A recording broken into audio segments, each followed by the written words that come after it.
জাযাকুমুল্লাহু খায়রান। তার হাতে ইসলামের প্রতীক দাড়ি-পাল্লা তুলে দিলাম। একটা আওয়াজ দিন, প্রতীক পাওয়া গেল, সরষে প্রতীক, আরো জুড়ে বিজয়ের 12 তারিখ সারা দিন, মা বোনেরা ভোট দিন, দাড়ি-পাল্লা বেছে নিন। আপনারা দাড়ি-পাল্লার বিজয় নিয়ে ইনশাআল্লাহ 12 তারিখ ঘরে ফিরবেন। মহানগরী জনতার সম্মানিত আপনি অধ্যাপক মাসুদুর রহমানের সোনালী পাল্লা তুলে দিলাম।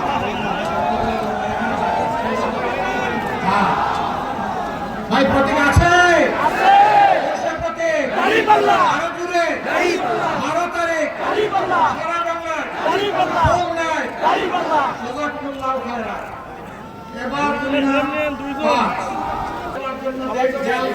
দিচ্ছি, আমরা দেয়াল করে তুলে দিলাম ইনশাআল্লাহ। গড়ের কাটা লেপেই বাংলাদেশের উন্নয়ন হবে ইনশাআল্লাহ।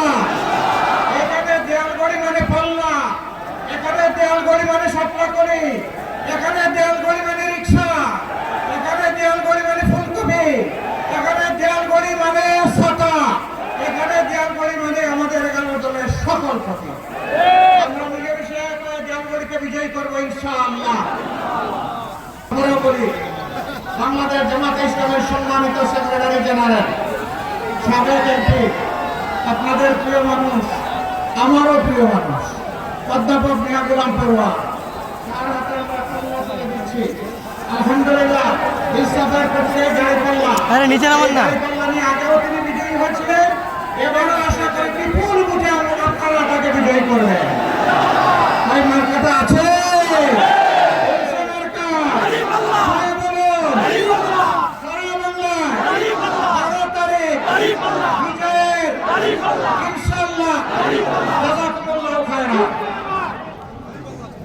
সমাজকর্মী এবং যিনি ইনশাআল্লাহ কয়লা পাইকেসা থেকে খুলনাবাসীকে নেতৃত্ব দেবেন, তার হাতেও আমরা দাঁড়িয়ে, আমরা তার হাতে ইসলামের প্রতীক দাড়ি-পাল্লা তুলে দিলাম। আপনারা তার সাথে আছেন ইনশাআল্লাহ। তার প্রতীকটা কি রে ভাই? মনে রাখি, আরো জুড়ে বিজয় হবে ইনশাআল্লাহ।